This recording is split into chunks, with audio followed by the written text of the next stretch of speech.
Thank you for staying with us. Still your favorite breakfast show, Wake Up Nigeria, and it's still a Thursday edition. And right now we have a book to review. It's a delightful one, right? And it's titled Pearl, actually, A Tale of the Life Dilemma lived following her father's death. And I have with me the author here, Munachi Mbonu. Hi, dear. How are you doing this morning? I'm good, thank you. You're so pretty.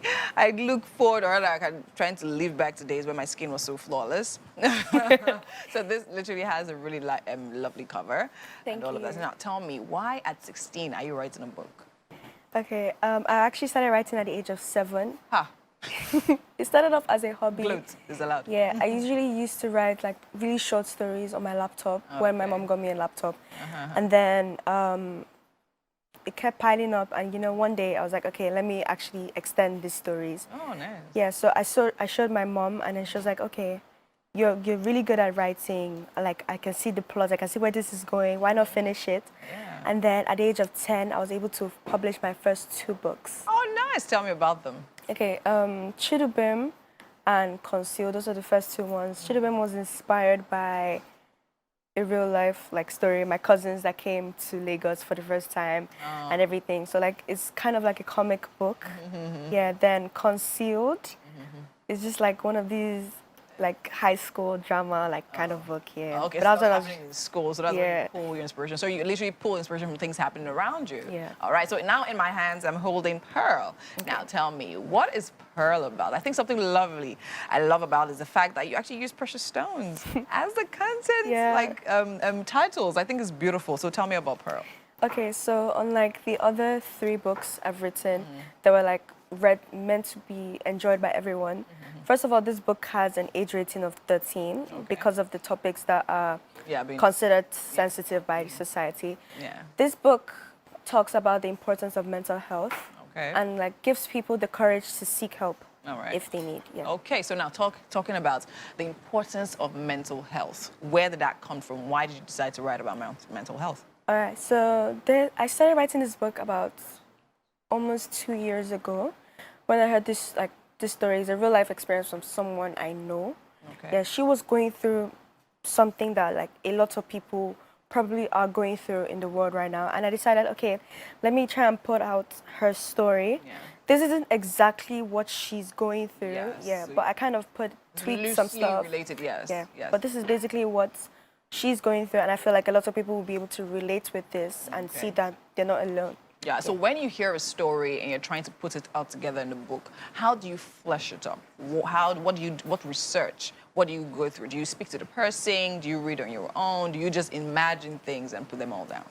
All right, so my writing... One, using this as an example. Okay. Yeah. So when I was writing this book, it took a long time because I was in school. Okay. And I have a lot of exams coming up and exams that I've written so far.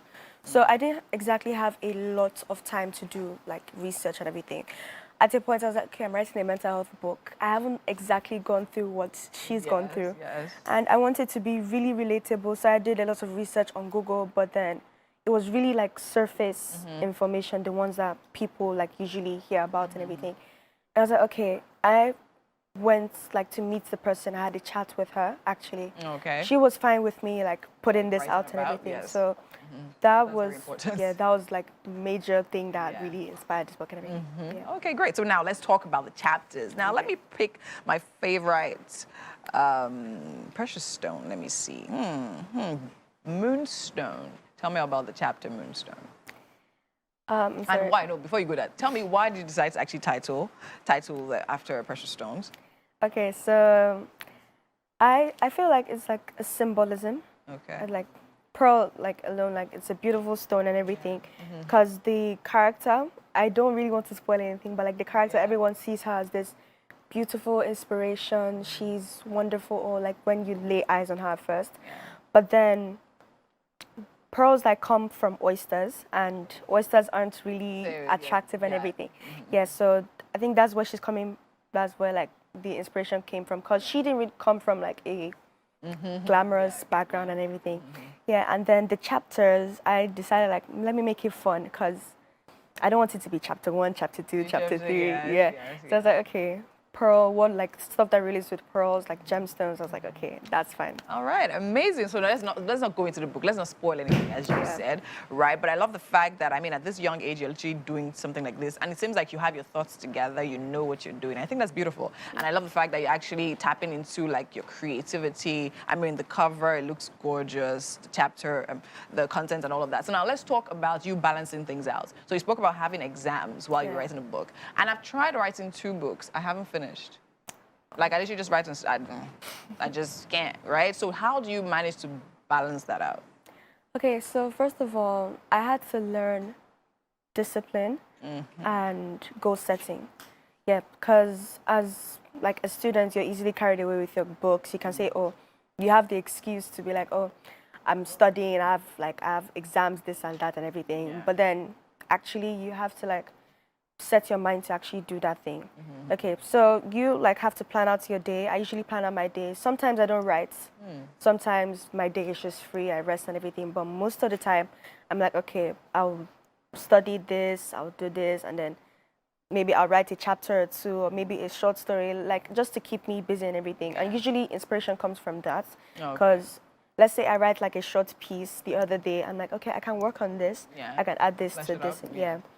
So you basically have like a schedule. You know what you want. Like, I think she has her life all figured out, right? Is that because we don't have the element of adulthood in it yet? Maybe mommy's paying the bills, so, I mean. Okay, so now tell me, when you released this book, what was the acceptance like? What do people, first of all, who's the target audience for this?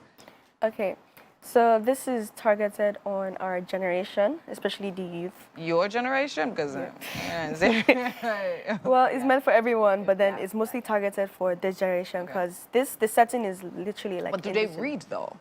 Yeah, I'm trying to, like, with my books, I'm trying to build on the reading culture.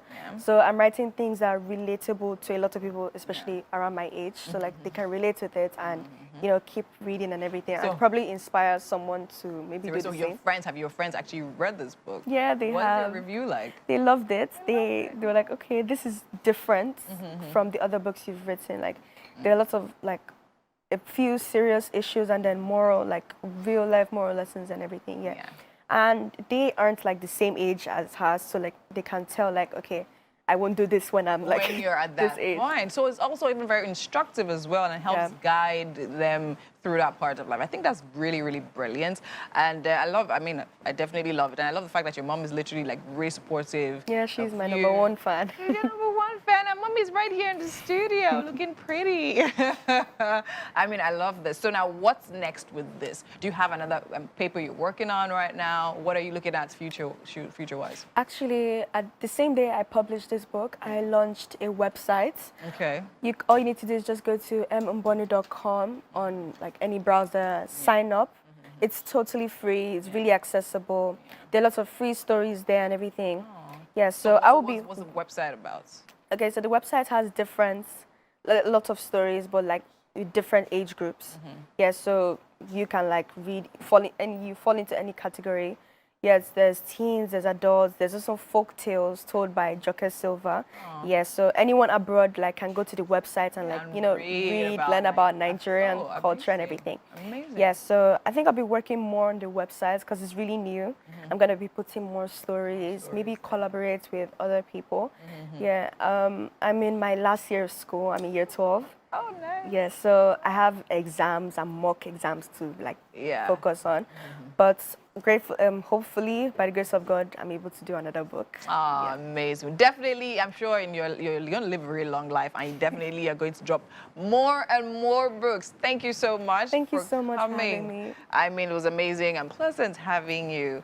Thank you so much. Mommy, you're doing a really good job. Well done.